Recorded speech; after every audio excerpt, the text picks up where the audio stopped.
hablar otra vez.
Buenos días.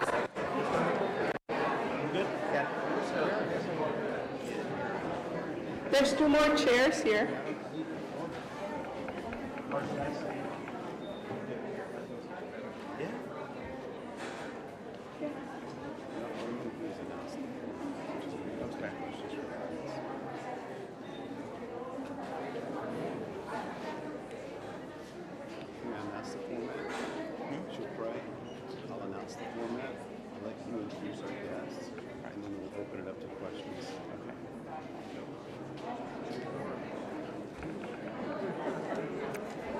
Buenas tardes. Good afternoon. We have some people here that are translating. Could you raise your hand who it is? There's one over here. She's right here. The other one is right here. Muy buenas tardes. Hay unas personas que están traduciendo al español. Y aquí están, una es María Ibarra y Esther Herrera, que está acá de este lado. Queremos empezar hoy. Today we want to start with our usual prayer called Oración del Campesino, Prayer of the Farm Worker. And we ask Mr. Antonio Carrizales to come forward so that he can lead us in the prayer. He's coming. He's right here. And then we will start with the program.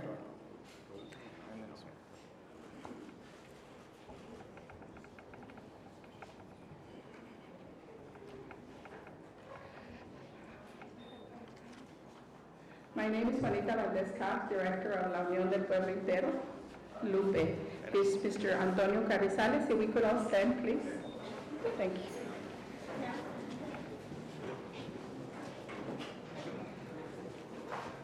Enséñame el sufrimiento de los más desafortunados. Así conoceré el dolor de mi pueblo. Líbrame de orar por los demás. porque estás presente en cada persona. Ayúdame a tomar responsabilidad de mi propia vida. Solo así seré libre al fin. Concédeme valentía para servir al próximo. Porque en la entrega hay vida verdadera. Concédeme honradez y paciencia. Para que yo pueda trabajar junto con otros trabajadores. Ayúdanos con el canto y la celebración. Para que levanten el espíritu entre nosotros. Que el espíritu florezca y crezca. Que no nos cansemos entre la lucha. Nos acordamos de los que han caído por la justicia. Porque a nosotros han entregado la vida. Ayúdanos a amar aún a los que nos odian. Así podremos cambiar el mundo. Amén. Gracias.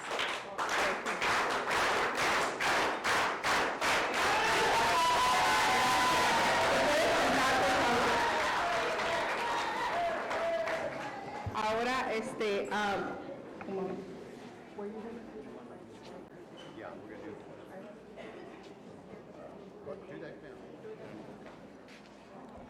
Muchas gracias a todos por estar aquí, para acompañarnos. Disculpe que el salón no está más grande para poder recibir sentados a todos. Yo sé que unos están parados, pero están poniendo unas sillas ahí para ustedes. Today we have present many groups. We have La Unión del Pueblo Entero, who's here. We have Arise, a group that works here in La Colonia in South Tower. We have members of Arise present. We have members de Roundtable. Tenemos a Proyecto Juan Diego, bienvenido. Y tenemos al representante, también tenemos el representante de la ACLU, que está aquí, Astrid, presente. Y también tenemos a Mike Seifert, que es la persona encargada del network, o sea, de Voces Unidas, que está aquí presente también. Tenemos varios grupos, otros grupos que nos acompañan. Bienvenidos a todos los de la comunidad también que estuvieron aquí. Tenemos a Cynthia del Mexican American Chamber of Commerce, que está también aquí presente. Y tenemos al gran hombre, abogado, que ayuda bastante también, que es Carlos García, que está aquí presente con nosotros, abogado de inmigración. No sé qué dice ahí, Strong Blue. ¿Qué es Strong Blue? Ah, muy bien. Strong Blue. Okay, so I'll give my welcome in a little bit, but we're going to have the congressman because they're going to start the press conference, and right after that, we can start with the questions, okay?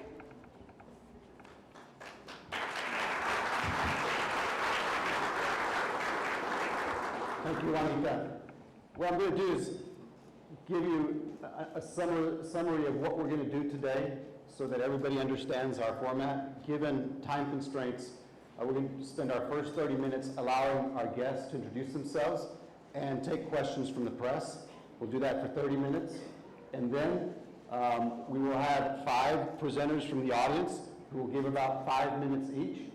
And at the end of that, we will, everybody has had a chance to submit their written questions to Juanita, and we will take some of those questions one by one. If anybody has more questions that they might want to write, Juanita, you can give them to Tanya right here.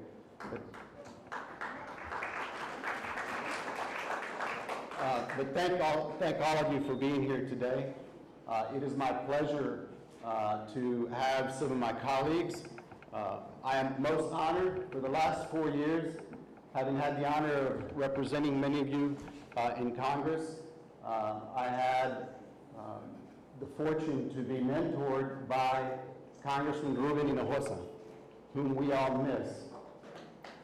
But it is my pleasure and equal honor to work with my old and good friend, Vicente Gonzalez.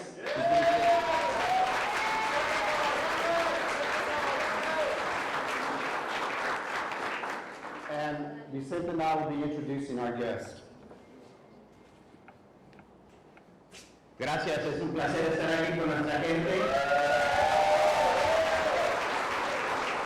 Tenemos el honor de tener invitados de diferentes partes del país y los quiero presentar. We have an honor of this system.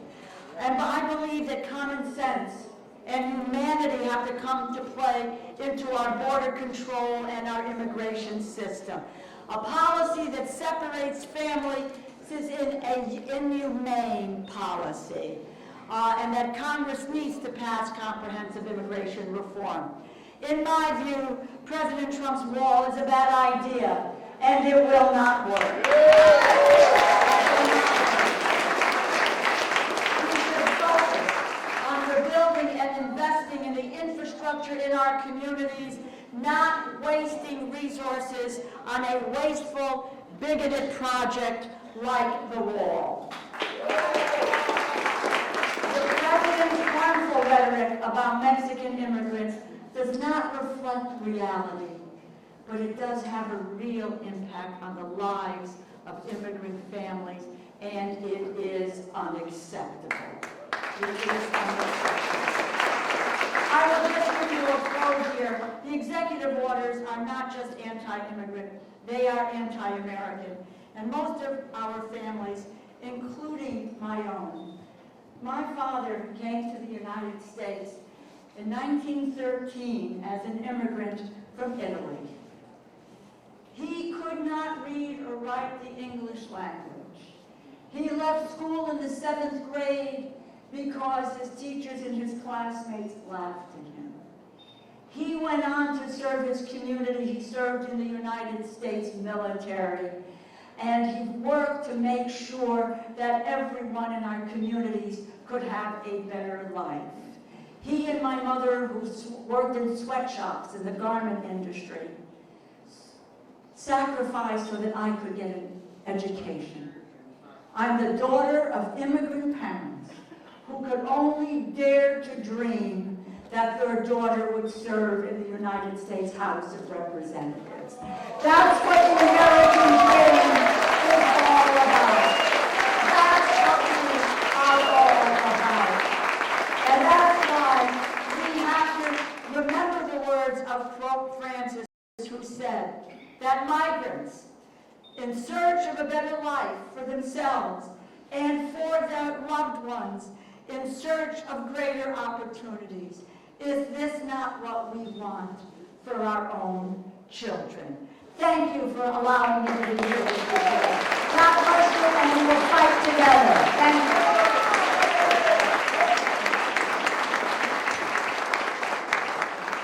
Enseguida les quiero introducir a mi colega de Los Ángeles, California, Lucille Roybal Allard.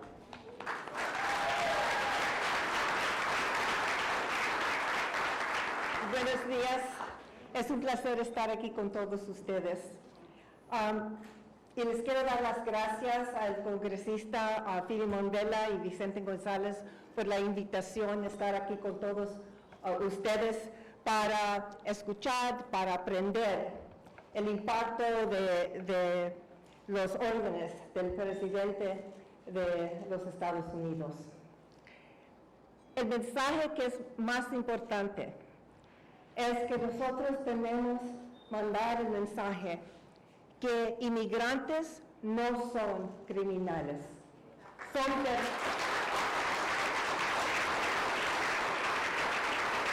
personas de valor, son madres, padres, niños, familias que contribuyen mucho a este país. Eso es el mensaje, porque lo que está pasando en este tiempo en Washington, la administración está mandando el mensaje que inmigrantes, que todos son criminales y que dan daño a este país. Y sabemos que eso es una mentira grande. Y me tienen que ayudar con el español. Pero la cosa que es tan triste, que hay mucha gente, muchos americanos, que no conocen el valor de los inmigrantes. Y ellos están, aceptando lo que están diciendo en Washington. Y por eso estoy muy contenta de estar aquí. Yo soy la primera mexicana-americana elegida al Congreso. Soy de Los Ángeles. Represento un distrito muy inmigrante y yo veo cada día cómo trabajan, cómo contribuyen a nuestra comunidad. Y como ellos quieren no solamente trabajar y tener una educación para sus niños, pero sus niños también quieren contribuir a nuestra comunidad. Y les quiero decir que no están solos en esta lucha. No solamente tienen congresistas como Vela y González, pero hay muchos como mis colegas aquí, Joe Crowley, Rosa de Laura y muchos más en Washington, que también están con nosotros, también están luchando para proteger los inmigrantes, para mandar el mensaje que este país necesita los inmigrantes. Sin los inmigrantes, la economía, ¿qué va a pasar con eso? De veras. Sabemos que esos son los mensajes que tenemos que mandar a Washington. Y por eso les quiero dar las gracias por la invitación otra vez, por poder estar aquí para aprender el impacto de las órdenes del presidente. Pero otra vez, y voy a ¿cómo se dice? Stop. Con esto. Recuerdas, no están solos en esta lucha. Y con todos juntos vamos a tener éxito y vamos a ganar.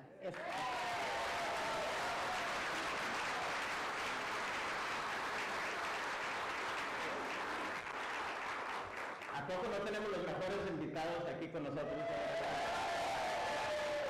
Y como siempre dijimos, vamos a traer más atención al Río Grande, al Valle, de todo el país, que nos conozcan, que conozcan nuestra región, cómo somos, quiénes somos, cómo vivimos. Y el siguiente invitado es una persona muy especial, del sur de Texas, Secretary Julián Castro. Give him a big round.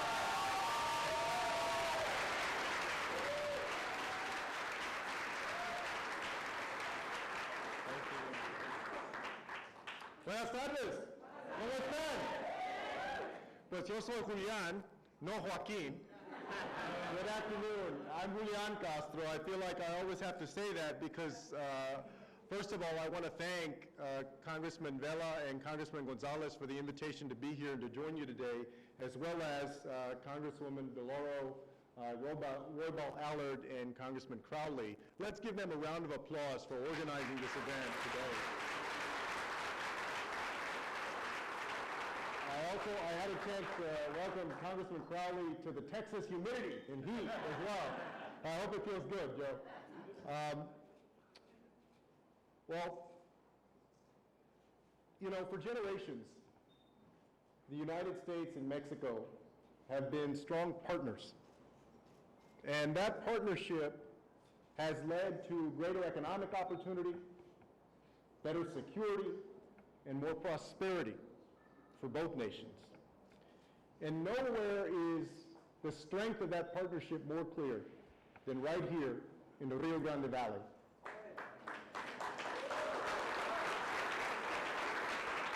I don't have to tell anybody in this room that every single day, here in San Juan and throughout the Rio Grande Valley, family members visit each other on both sides of the border. Companies do business on both sides. And the culture of this place is intertwined with the input of both nations. Over the years, the United States and Mexico have grown stronger because they've been friends. And the fact is that that partnership is more necessary for the prosperity of both nations than ever before in this 21st century. You see, the United States and Mexico both face competition from around the world, from nations that are rising in other places, producing tons of young people who are ambitious, who are intelligent, who are creating companies and innovating. And we're in a competition for good jobs and for investment. And there is no question that we are stronger if we work together than if we are separated. That's why I'm convinced that the wall that Donald Trump has proposed would be a disaster, a big mistake. It is wrong for the United States and wrong for this relationship. I'm convinced that the wall would do damage to that relationship. It would do damage to the economic opportunity and the jobs that exist right here in the Rio Grande Valley and throughout the United States. It would do damage to our ability to compete all over the world. And we have an opportunity in the days to come to make our voices heard.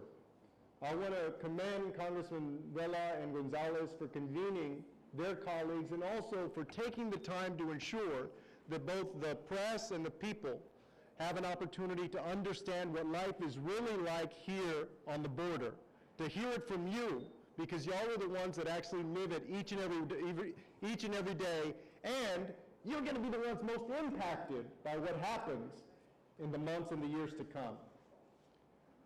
There's a better way to approach immigration. There was a bipartisan piece of legislation that was introduced in the Senate and passed through the Senate with Republican and Democratic support in 2013, one that would increase border security in a smart way, but also deal with the many millions of undocumented immigrants who are often just looking for a better life here in the United States. Like Congresswoman DeLauro, I can say that my family's story started because my grandmother that I grew up with came across the border in 1922 as a 6-year-old orphan. She and her sister were coming for a better life to join extended family, and they ended up in San Antonio. And because of that, she was able to raise my mom as a single parent, and my mom was the first one to go to college, and my mom raised my brother and me as a single parent, and now my brother Joaquin has had the opportunity to represent San Antonio in Congress, and I got to be the mayor of the city that my grandmother grew up in, and to represent folks as the Secretary of Housing and Urban Development. As Congresswoman DeLauro said, that is the essence of the American dream. It's something that's only possible in this, the greatest country in the world. And it's something that we need to ensure is there for future generations. And we can only do that if we make the right decisions when it comes to something so vital as immigration. We are a nation of immigrants, just like we're a nation of laws. And we need to make sure that we respect the balance and get it right so that that American dream continues to thrive. Thank you so much for having me.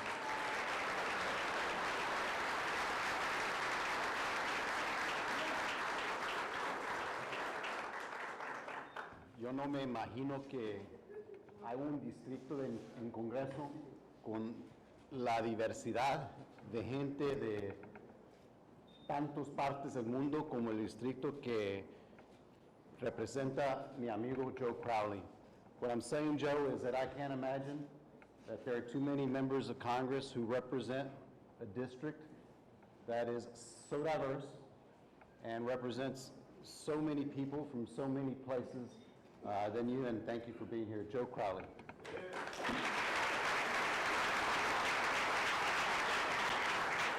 Thank you, Phil. It's great to be back here in South Texas, and I'm part of that diversity in my district as well, as you mentioned. My mother was an immigrant, all four of my grandparents were immigrants from Ireland, and I know we have a special visitor coming here in a couple of days, Paul Ryan. He and I, He and I share an ancestral homeland. I know his family also, generations ago, came from Ireland and came to this country to, as Rosa's parents did as well, as all of our parents, and many of you here today did, for a better way of life for yourself and for your families. Maybe Paul's family was escaping religious persecution. My mother's family is from Northern Ireland. We know that there was strife. And it's good to see Bishop Flores here as well, one of the great leaders here in South Texas. Maybe it was religious persecution, economic, the ability to survive, to thrive. And I always say that when my grandparents made that decision to move, was it easy to leave their home, their farm, their church, that stream they knew in their backyard, those trees, their relatives, everything that they identified with? Of course not. And it's no different from people who come to the United States today to leave their home, their church, their synagogue, their temple, their mosque, their schools, their streams, their relatives, the things that keep them and identify with whom they are. It's no different for those immigrants today. The best, the brightest, and the bravest to come here. So I asked my friend Paul Ryan, when you come here in a couple of days, as we are here today, just don't take a flyover. Don't get in a helicopter and see from 1,000 feet up. Get down here with the people. Be proximate. Be with the people. Hear their stories. Understand what it would mean to criminalize the parents or relatives who need to send their children to the United States to save their lives. What that means. Understand, Mr. Speaker, what it means to jeopardize an entire community by making them fear their local law enforcement. Ask the local people about their home today, that others would call a sanctuary town or city. And for people who are here, it's simply your home, your place of safety, that would be could potentially be jeopardized by whatever this administration wants to do. We hear a great deal of intolerance in our country today by many thought leaders, negativity, when what we should be doing is promoting and helping each other survive in a difficult enough world to live in. Why does our government want to make it even more difficult? Ask the people here about the trade and the commerce and the people-to-people activity between Mexico and the people of South Texas. These are the kinds of questions, Mr. Speaker, I hope you listen to. Yes, visit the border. Visit the Customs and Border officials who do a great job, a very difficult job every day to help secure America and our borders. But more importantly, Mr. Speaker, listen to the people. Hear what they have to say. Because after all, and this is a message for our president as well, it's the people who will ultimately have the ultimate say. And your legacy for the future will be based on and judged on the things you do today. So I'm very pleased to be here, to join my colleagues, to see Julian again, now in civilian, I guess your civilian life for a while. But you know what, I have a funny feeling we're going to hear more about Julian Castro in the future.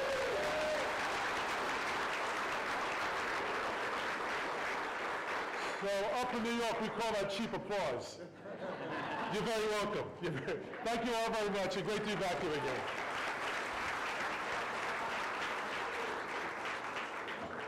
to our friends in the press, I should have realized that when I had 30 minutes to give politicians presentations and take questions, that it might extend beyond that. So I want you to know that Vicente, some of our guests will have to catch a flight in a little while, but Vicente and I are here and committed to answering questions.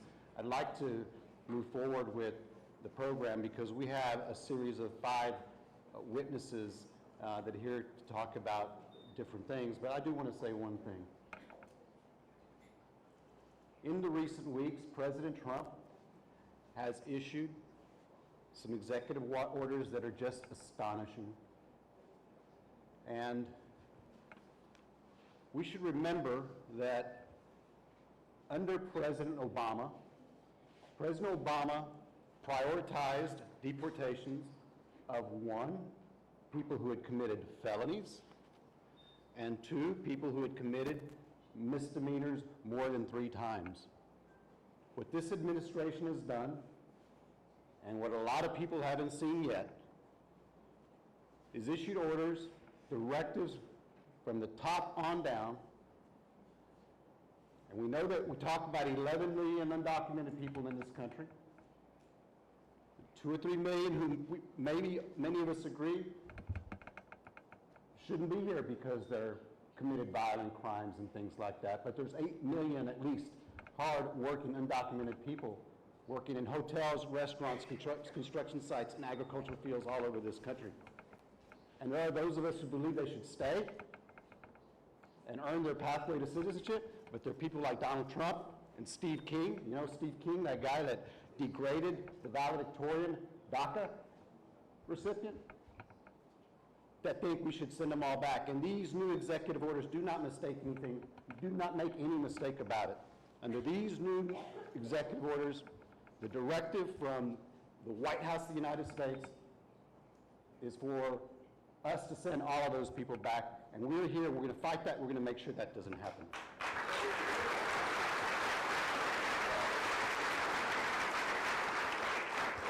We have a series, what we did is we organized this around 5 topics.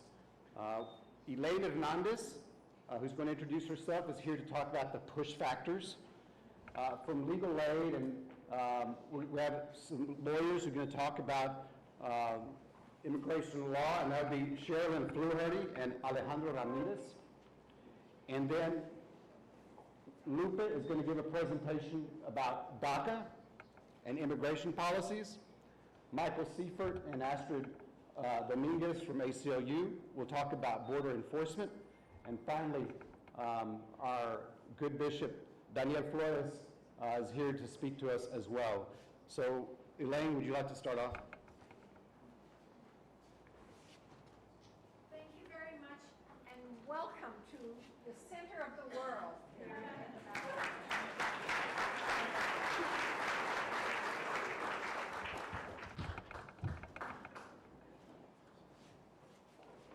I have brought pictures to tell the story today of the push factors, why people are leaving Central America to come to our border. And let's see if this will work. I've also given you in the package a copy of this presentation. My name is Elaine Hernandez. I work with Baylor University, the Texas Hunger Initiative. I'm the regional director in South Texas, and I'm an immigrant from Canada.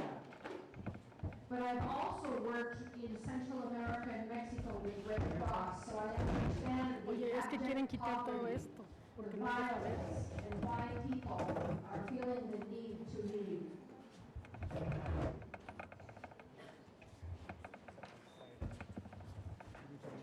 I'm going to start by talking about numbers, and we're basically focusing on the push factors. I start with a very complex photograph or diagram. This explains why people are coming from Central America. Very easy. But it's a lot more complex. And we're going to tell the story of why they're crossing the border from Guatemala into South Mexico and crossing from Mexico into Texas. And I want to introduce Guatemala, Honduras, and El Salvador as the Northern Triad.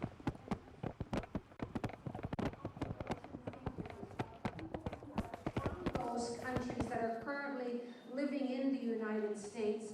Look at over 11 million Mexican, 1.3 million El Salvadorans, just under 1 million Guatemalans, and from Honduras, nearly 600,000. Numbers. Do you remember 2014, the summer of 2014, when we had all these unaccompanied minor children crossing the border in this surge? 67,000 of them came this way, and then 58,000 in 2016. But this is what it looks like on a diagram or on a graph chart. And you can see the breakdown of these numbers by country. But more interesting is the percentage. You can see the decline in the percentage of these unaccompanied minors coming from Mexico and the increase of the percentage that are coming from Central America. And also, recent numbers just being published by Border Patrol, 73,000 what's called family units were apprehended last year. And just in the first 3 months of 2017, 43,000. Enormous numbers. But behind every number is a human face, and I want us to remember these children that are suffering hunger, the families that are fleeing the violence in Central America. And the 3 main routes coming through Mexico to come up to our border area. The United States Government Accountability Office has identified 4 key push factors behind this outmigration. The first one, increasing crimes and violence, including domestic violence and sexual abuse, matched with growing criminal smuggling networks. These are judicial systems in crisis in Central America.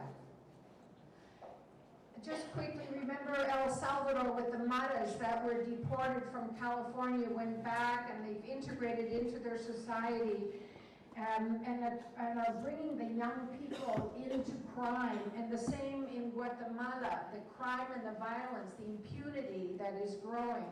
And the same in Honduras. Honduras is a major transit for cocaine. And of course, the drug traffickers and the human traffickers.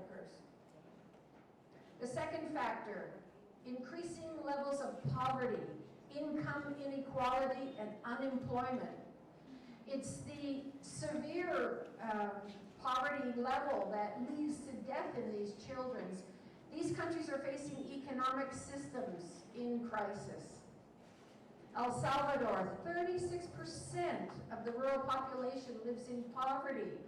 17% of the children under the age of 5 suffer chronic malnutrition. That child is blonde not because of being from Sweden, but because of malnutrition.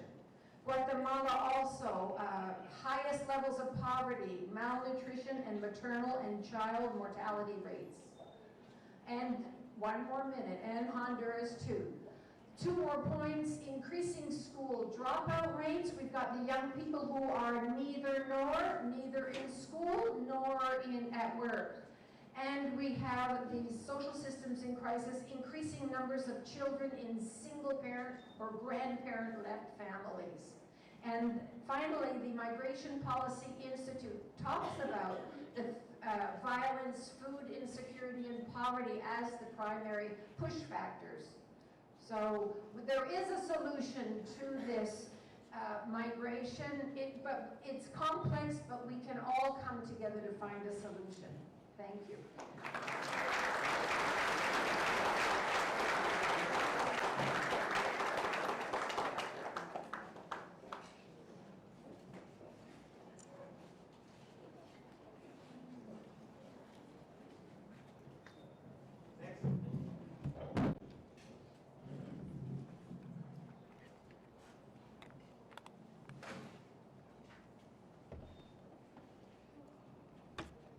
Next, I'm going to introduce a couple of the lawyers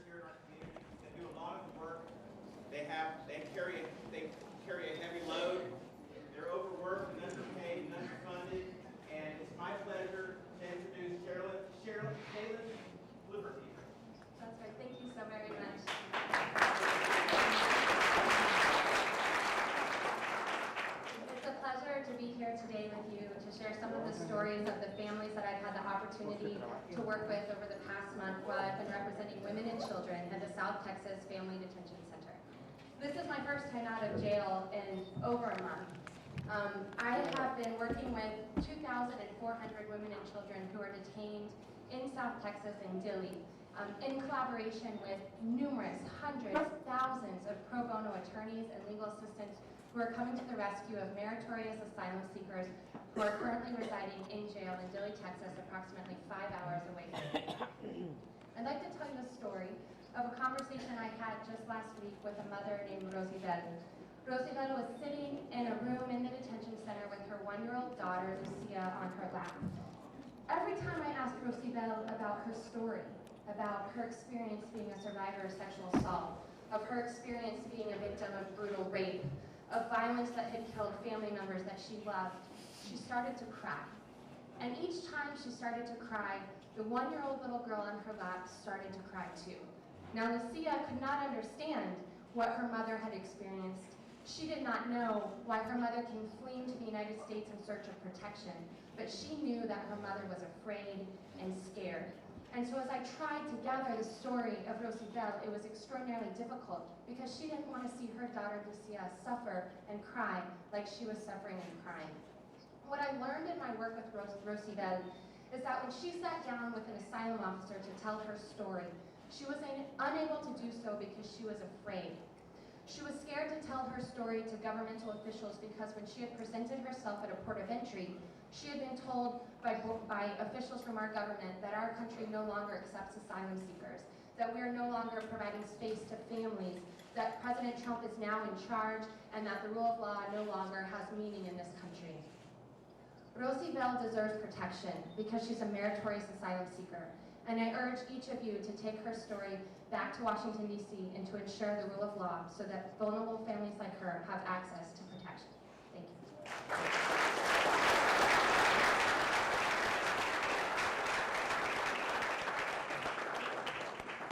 Next, I'd like to introduce one of our very own local attorneys who does a lot of pro bono work and helps our community, and he's there even when some folks can't afford the bill. He comes up, he steps up to the plate, and he's always there with us. Alejandro Martinez, thank you very much. Thank you to all the congressmen and congresswomen here. First off, I'd like to say that what you guys are doing right now is extremely important, and we wish that you continue to do this, not just on this occasion, but many more occasions to come. We need you more than ever. I also want to thank other attorneys. I want to thank also Carlos Garcia, who's done an incredible work in the community, just as much as several other immigration attorneys that don't get a fair spotlight. I wasn't expecting to share this at this moment, but I do want to share this. That there's a pattern of conduct going on in which people are now acting based on fear. And that's not what this country is about. Whether it's the judicial branch, whether it's the legislative branch, whether it's the immigrants, or whether it's Americans, it seems like people are starting to be motivated by fear. And I am a byproduct of the fact that this country stands upon hope and it stands upon liberty. My grandfather, during the Porfiriato in the early 1900s, came over here seeking asylum because of his political dissidence. And my grandfather was born in San Antonio, Texas, and became a very, very, very successful immigrant. Son of an immigrant, because he was born here in the United States as a result of the asylum laws that were in the United States back in the early 1900s. So I am a byproduct of that, and I think what the legislative branch did for all the people that came before us. So it is important to maintain and preserve all those rights that were created by the people who represent this community and the community at large. I'll focus on the issue of deportation. Focusing the implementation of sound strategies and to mitigate and reduce the collateral damage of deporting individuals without a certain priority. Many Americans are directly related to family members who are here illegally and who will be affected by not prioritizing the deportation of illegal immigrants. Many of these Americans who depend on illegal immigrants are minors or elderly who will be severely affected by their absence. It is our responsibility to fight for those Americans, to make sure that they don't go through unnecessary hardship and have compassion in the way we approach our immigration laws. We need to protect the constitutional rights, such as our right to due process under the Fifth Amendment. We need to stand up and protect our right against unreasonable searches and seizures. The increase in expedited removals and deportation task forces puts these rights at risk and they put them in danger. We need to ensure that local law enforcement preserves their role as the keepers of peace in our communities and not promotes violence against the undocumented community by reporting to federal immigration and law enforcement when the victims of crimes are here illegally. This promotes a chilling effect in the community where violence and crime against the undocumented would go unreported for fear of being deported. Now more than ever, we need our legislative and our judicial branch to preserve our system of checks and balances. We need you to fight for our system. We need you to fight for all Americans, not just the ones that belong to a certain ethnicity, and not ones that just belong to a certain political party. The consequences of not doing so can have a lasting impact that will surely affect both parties and the future of all our country. We need to trust that you will do the right thing, and we trust that you will. And please stand up for all Americans, not just some.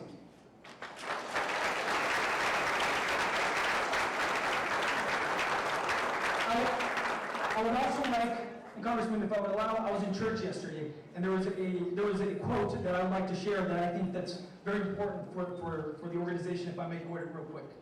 Thank you. Jeremías, capítulo 15, versículo 20. Y te pondré en este pueblo por un muro fortificado de bronce, y pelearán contra de ti, pero no te vencerán, porque yo estoy contigo para guardarte y para defenderte, dice Jehová.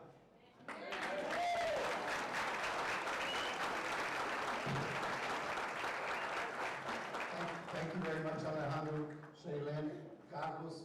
Vicente and I, before we got to Congress, were practicing lawyers, and the work that you do,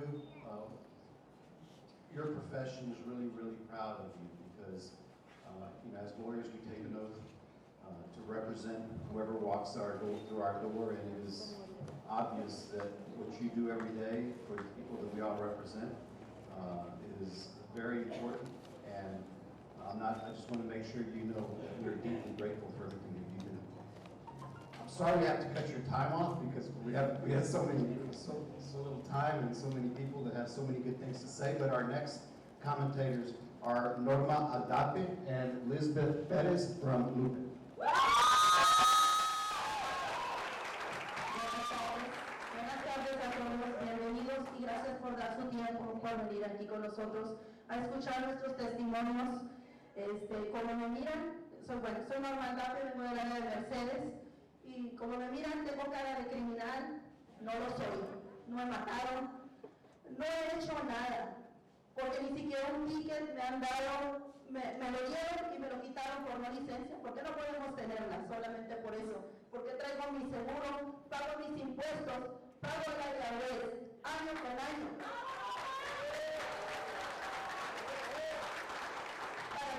Para que mis hijos no vengan y se avergüencen de su madre, que sepan que su madre está aportando a este país, que también me ha dado para mis hijos, porque tengo 6 hijos, y una es Dreamer, y los 5 son ciudadanos.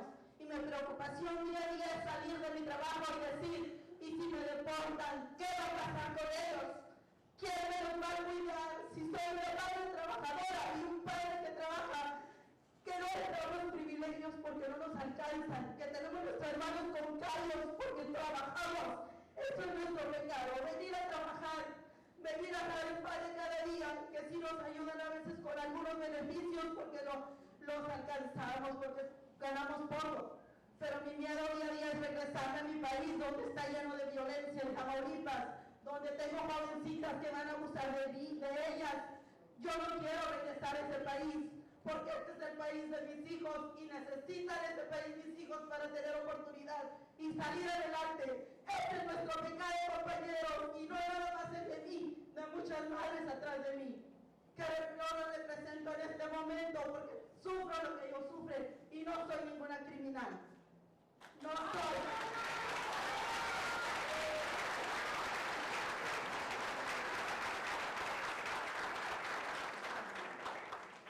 Buenas tardes. Good afternoon. My name is Lisbeth and I'm a dreamer. I got here at the age of 14 and my mother and I, it was only my mother and I, we were pursuing for a dream. when we got here first, I attended to middle school with no English, and then I continued my education to high school. And after that, I graduated, I continued in college. I earned an associate's degree in South Texas College, and then after that, I was like, well, what is gonna happen? Is that one day I'm gonna be able to work on what I'm studying right now. And I would always ask my mother, and he would always like, keep going, keep going. One day, something's gonna happen. And that day happened when Barack Obama announced DACA for childhood arrivals. Since that day, my life has changed in 100 degrees. Like, I've been able to work legally. I've been able to, I applied to the University of Texas A&M in Kingsville. So, my bachelor's in bilingual education. My dream is to become an educator. And now I'm able to attend to classes, attend to go meet my professors. So I strongly believe that DACA works. It had opened not myself, but other students many, many doors. Others already have like their bachelors, they're working for their masters, and I strongly believe that DACA should stay and give the opportunity for all the students that want to do something, want to become part of the United States.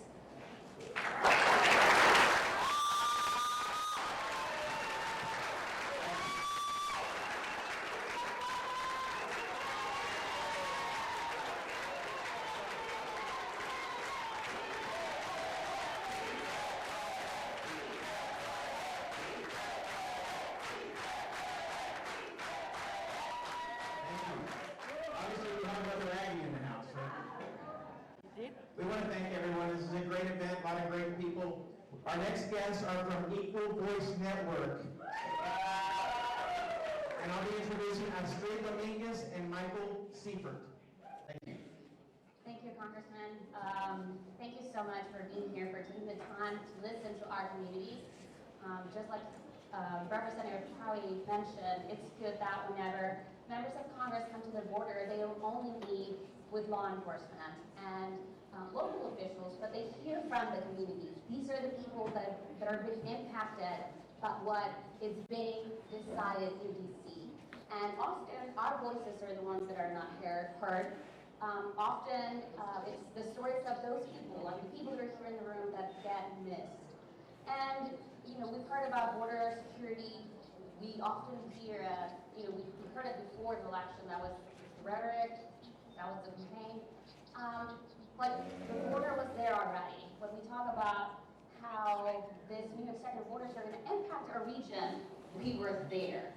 These people have been suffering for the decisions that have been passing and that have been created in D.C. People here at the border suffer from those policies. We have people that are harassed, regardless of what their immigration status are. We have the biggest law enforcement agency in the nation in their southern border. We have 18,000 Border Patrol agents, 3,100 just in the Rio Grande Valley. So when we hear we're going to send more agents, what for? For what? And I'm sure people here can respond to that. They can share what they experience day to day, regardless of status. The biggest law enforcement agency in the nation lacks proper accountability and oversight measures. And that is our ask to you. At a time when everybody's fearing of what's going to happen with this implementation of the executive orders, we need to make sure that the proper policies are in place. We need body-worn cameras. We need these agents to collect the data of who they're stopping and why they're stopping them. That's basic policing measures that are lacking right now. Que viva el pueblo! Welcome to our pueblo. Welcome to the safest place in the United States. This is Roundtable. We live a half mile from the border wall. We work, we go to school, we contribute to society. The way it's now, right now, we are afraid to work. The clinics are down, a third of their patients coming in because they're afraid of what they say is happening. Our teachers have to manage children who are afraid, who are American citizens, not to mention their best friends. We want to invest in our future, but people wonder what is our future going to look like. So what we would like to ask you, thank you for coming. Make us, this voice, part of the decisions that happen in Washington. That they understand that you don't mess with Texas. If we are Texas, we are Texas. Last thing, I'm a white guy, I got a tiny car. I went down to the border wall the other day, I made a legal U-turn and I got pulled over by the Border Patrol, first time in a long time. And the guy came up with a gun, with his hand on his gun, and I had a visitor. And she was shaking, she was an elderly lady, really sweet, and I said, I'm so sorry, I'm so sorry. And I said to the officer, what was the point of the stop? He said, you made a U-turn. I said, I do that a lot. And he looked at my car, which is about this big. He said, well, they pick up illegals a lot. And I was just sad for a visitor. I was just sad that that's what she saw. We are safe. We are good people. We are hardworking people. We don't need any more of that kind of enforcement. Thank you for coming down.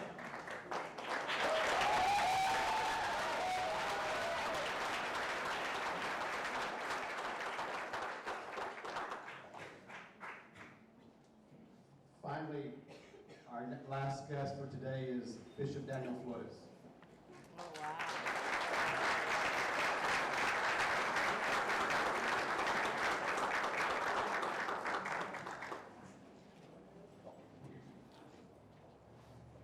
Buenas tardes a todos.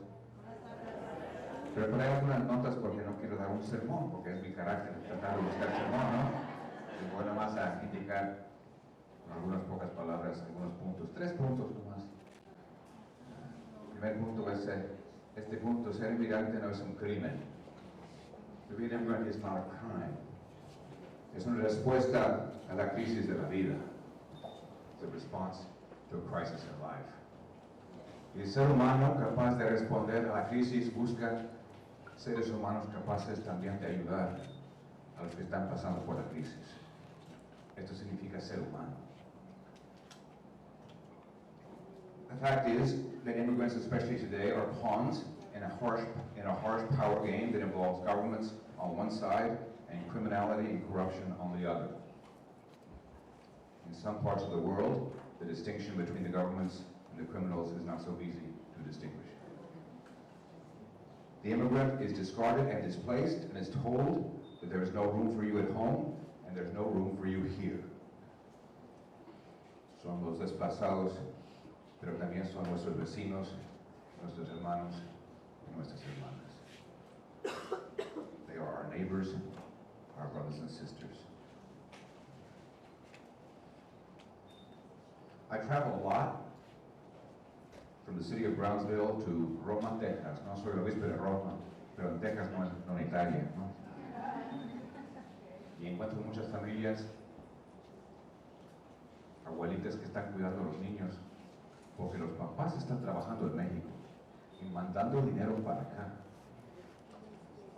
You see, I think we undervalue or underestimate the impact of violence as a push factor, not only from Central America, but from Mexico. My life is an anecdote. People tell me many things, cosas que no dirían a sus licenciados ni sus abogados. Many people are here, the mothers and children are here, but the fathers are in Mexico working, sending the money this way, porque tienen miedo. Y una sociedad justa es una sociedad capaz de responder al miedo y tratar de acompañar lo que está viviendo el pueblo. Son familias, there are families. We can choose to say it's none of our concern, or we can open our eyes to the human condition of the families around us and ask, how can we help make this better? Es la respuesta básica y más humana. ¿Cómo podemos ayudar? The fact is, which is often also not acknowledged, most people would rather stay in their own country if they could, porque todos tienen un amor propio hacia su propio país. But they feel they have to. One nation like our own cannot do everything, but surely we can do more and better than frightening children and separating them from their working parents, or building bigger and colder detention centers. Las hieleras. You talk to the Central Americans in the detention centers, that's the first thing they tell you. Padre, hace mucho frío aquí. ¿Quién me puede ayudar?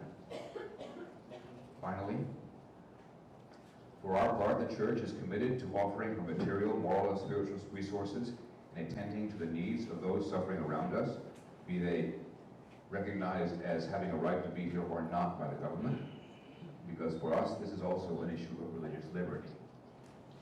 Nosotros buscamos a servir a las gentes porque tienen hambre, o tienen sed, o tienen necesidad. No preguntamos sobre los documentos, es asunto del gobierno. People have a right to worship and seek from God that grace which the powers of this world are unwilling and unable to give. Thank you for being here, and I ask that God bless your word.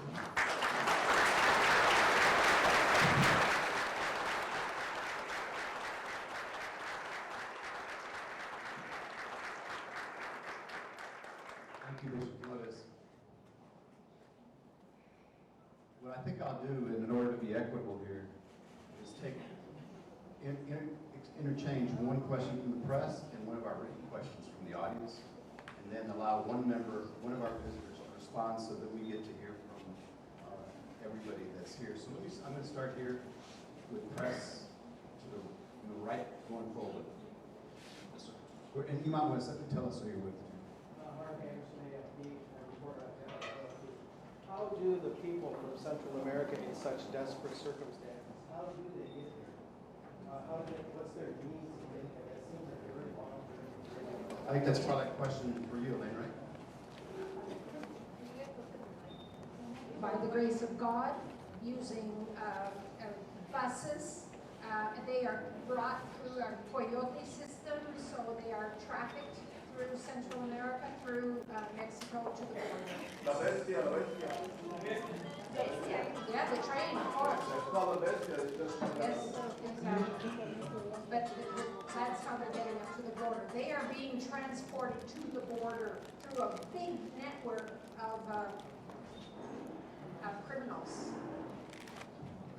Our next written question from the audience. ¿Están ustedes en apoyo de que la Guardia Nacional desempeñe su trabajo a las fronteras encargándose de deportar a nuestros hermanos inmigrantes? Joe, I'm going to let you answer that. And the question is, are you in support of the National Guard doing work on the border, deporting our immigrant brothers and sisters?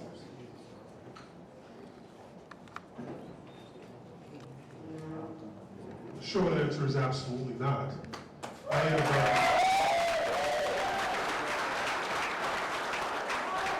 with the exception of helping our states recover from natural disasters, or historically during the Civil Rights Movement when President Kennedy ordered the National Guard to ensure that a young woman or young children could go to school without harm when the local police department would not protect their own people.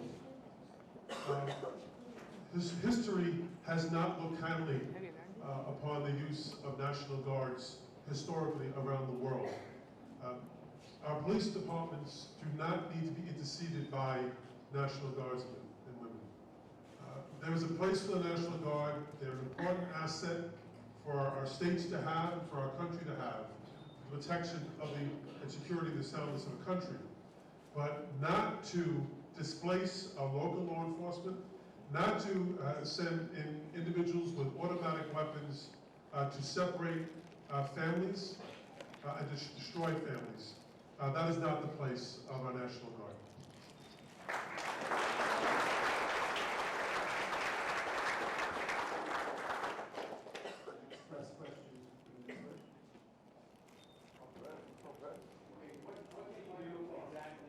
I'm Oscar Morgan with Kansas 5 News. So what can you do? I'm sorry. That way the folks in the back can hear you. Okay. Now, what can you do exactly as congressman and leading minority in both chambers to actually stop a border wall? I know you can vote, but they're not enough. So what exactly can you do to stop this, and what promise can you make to the communities here on the border? Never listening. How I feel about the border wall, I think I've made blatantly clear.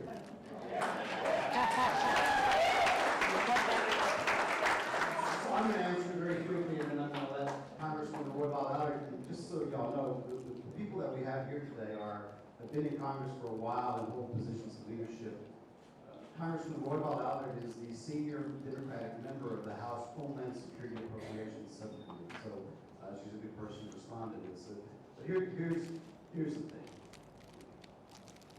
During the campaign, Donald Trump promised the American people that he was going to build a big, beautiful wall from Brownsville to San Diego, California, and that he was going to get Mexico to pay for it. It was the wrong thing to promise, but the good thing it was a lie because it's not going to happen.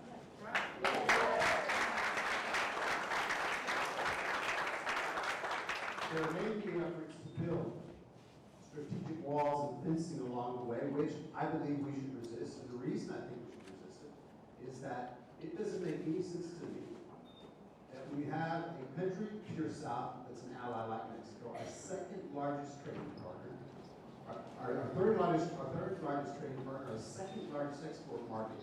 Why you would ever build a wall between two countries like that? It just doesn't make any sense to me. So, moving ahead and given the reality of the Democratic minority, I believe that there are Republicans in the House of Representatives who think that the wall is a bad idea too. So we will ask them to join us in our resistance. And if that doesn't work, the good news is that we need 60 votes in the Senate. And we have 48 strong Democratic votes there that will help us resist it as well.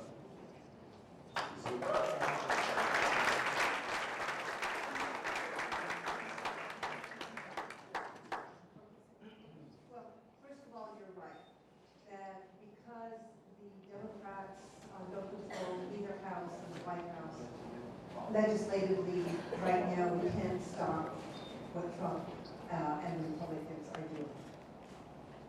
The answer is going to come from outside of Congress. And by that I mean is it's going to be public pressure that on the Congress and on the White House. And part of that is going to include facts, not alternative facts, but facts about what it's going to mean to this country. Not just in terms of the human impact, which we're all hearing, and we're all sympathetic, and we understand. Those of us that are here understand that. The Congressional Hispanic Caucus fights every single day to put that human face and the impact it's going to have on families and children in Congress.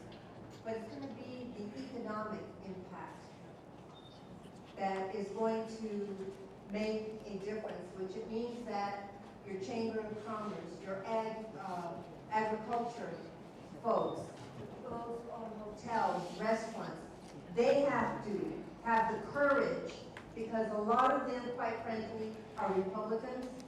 A lot of them, in fact, voted for Trump. As I was told, well, we didn't really think apart. We have been getting that information from nonpartisan groups that study the economic impact of what these policies are. Even CBO, the Congressional Budget Office, has said that our economy, national economy, could fall apart. That's what we're going to have to pressure them. And I think that as they go around and they're listening to folks, they're starting to realize themselves. Because if you'll notice now, some of what Trump has said and what some of the Republicans have said, they're kind of backtracking now. And because now they're starting to understand the real impact and the real contributions that immigrants make to this country and what the impact is going to mean, not just to the folks that we're concerned about, but to their big businesses, Wall Street and everything else, the ones that they really care about. So we're going to have to continue to mobilize communities across the country, and that is being planned now. This is part of what this trip is too, for us to be able to get that information from all of you. We met with the business, the congressman took us to meet with some business folks today.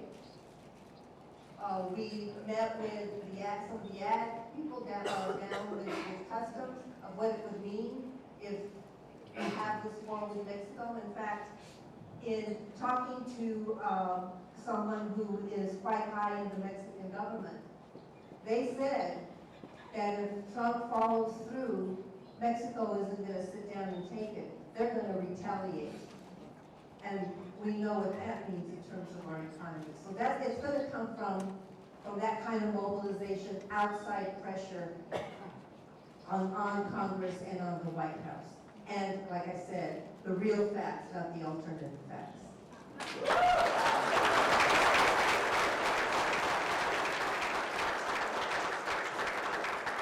I'm going to take these two written questions very quickly.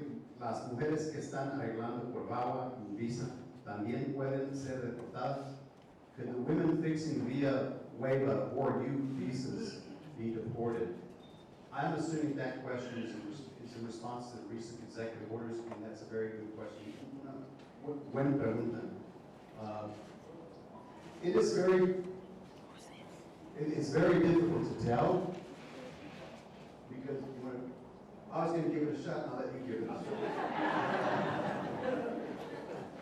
In my reading of the executive orders, and there's a lot coming out, that is a question we really just don't know the answer to right now. There are provisions in the executive orders that would make one wonder that anybody who is helping any immigrant, that under President Trump's executive order should be deported, which that is anyone who crossed illegally, would be subject to these rules as well. But Alejandro might have a better idea.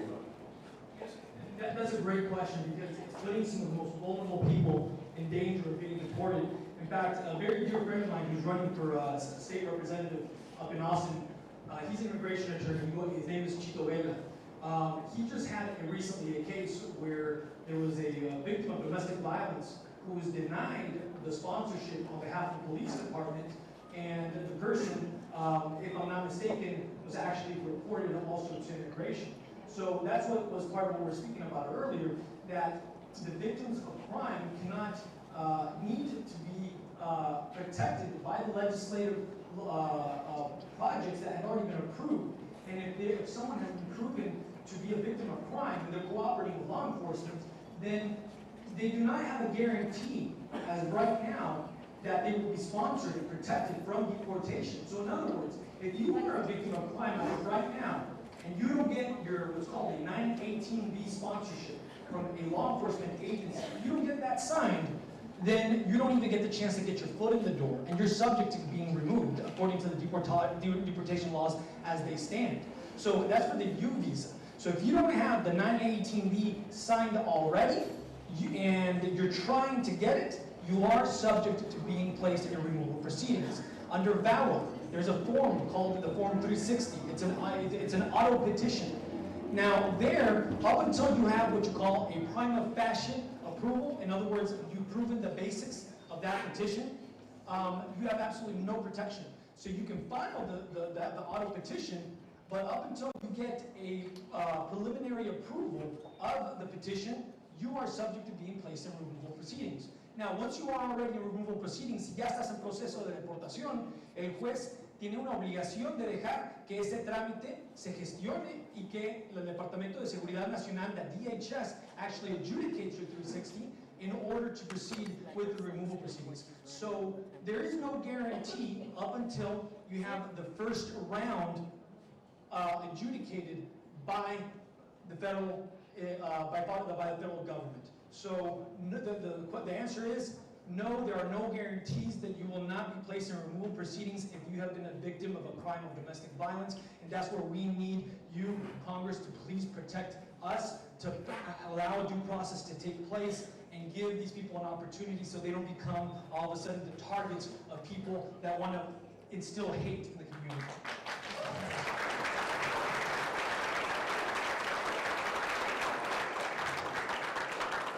Next question.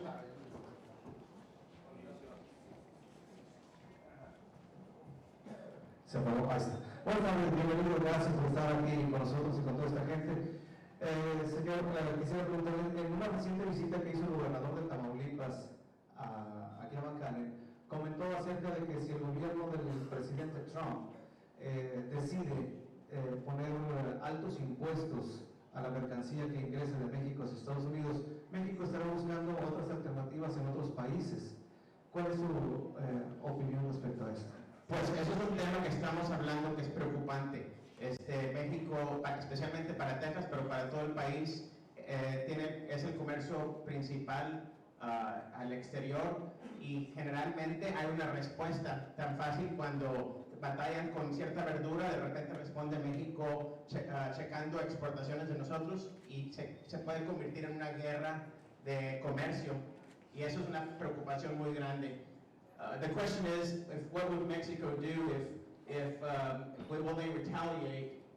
What's the potential of retaliation of a trade war? And that's what we've been talking about, that there's usually a response, an economic response from Mexico. The trade agreement's obviously been very effective. It's been transformative for our area, and it's brought vast wealth and prosperity to our region, so we need to continue working to assure that doesn't happen. But we can assume that if we put trade barriers against Mexico, that there will be some type of economic retaliation on behalf of the Mexican government.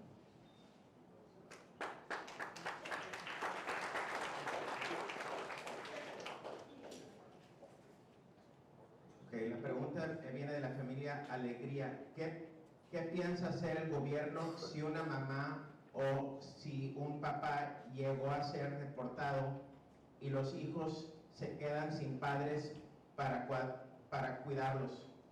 And the question is for Congresswoman DeLauro. What would you think our government would need to do if parents are deported and the children stay here in the United States? Well, that's a fundamental question that we are trying to grapple with. First, let me just make this point with a gentleman from the press who asked a question about unaccompanied children. I think it's important for everyone to know, and for you, Sterlina, that if the Congress does not provide the necessary funds to serve unaccompanied children, that funding is going to run out in the spring unless Congress acts to do something about it. And on our committee, the Labor, Health, Education, Human Services Subcommittee, we have been appropriating that money in order to be able to keep pace with the children coming across. And I know those numbers have been lowered, but you should know that in terms of what Congresswoman Guadalajara said, there needs to be multiple voices calling onto the Congress to appropriate that money so that those children are not sent back to the kinds of circumstances that you demonstrated before. The question is, to my colleague and whoever asked it, is at the crux of this argument that we're having around immigration. What do you do with the children who remain and their families are gone? What kind of inhumanity are we dealing with here today? That is what the issue is. I don't have an answer to that question. Because what are we going to do? Are we going to rely on the churches? Are we going to rely on other families who may be here? Are we going to rely on nonprofit organizations? They cannot take up the slack that only the federal government can deal with. And if you cannot think about it in terms of the humanity of that, of wrenching children from their families, when you think about it, who are we as a nation? Maybe some can think about it in the economic costs that it will take to take care of these children who are left behind. And if we can't get them to be merciful on the humanity, then maybe we play to their economic realities of what happens to this country. But my hope is that if not the administration, but members of Congress who deal with constituencies every day, that they can see the light and say this is an impossible policy initiative to wrench children from their families. It's not the United States of America. Where are our values? It's not being anti-immigrant, it is being anti-American.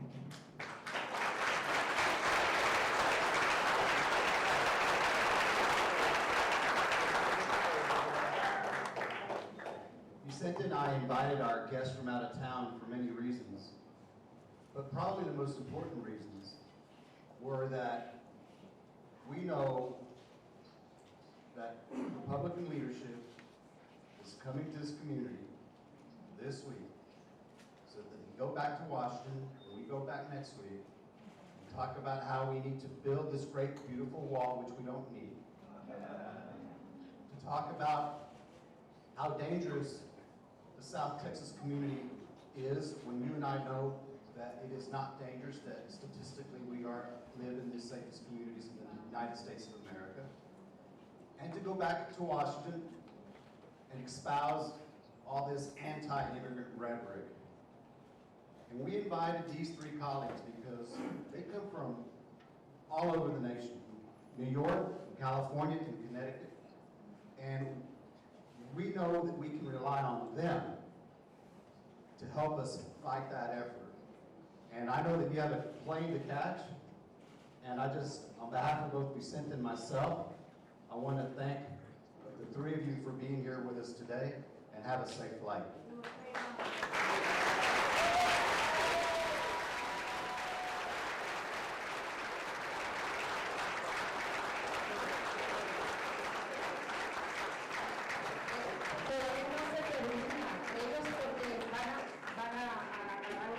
Pero los congresistas González y Vega se van a quedar todavía para más preguntas. Así es de que, un momentito, por favor.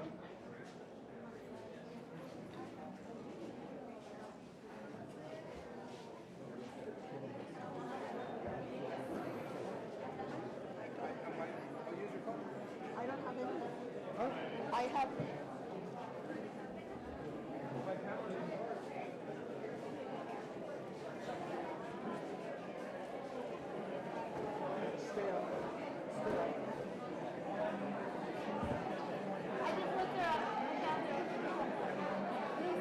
Josh, leave your camera static. Leave it static.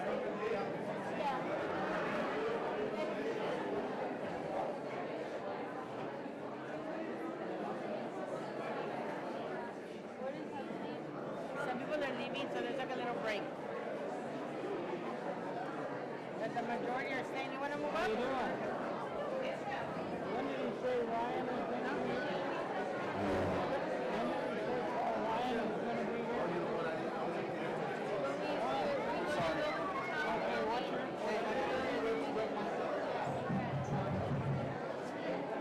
Ahora, si se sientan los que se van a quedar, por favor, porque todavía van a continuar con preguntas del congresista Vela y González. Take a while. Yes. Lotus Cafe. Yes, ma'am. Are you Yo tenía, si se sientan, por favor, los que se van a quedar. That was speaking, the main guy? Yeah, The guy next to the lady that's speaking? Los que se van, los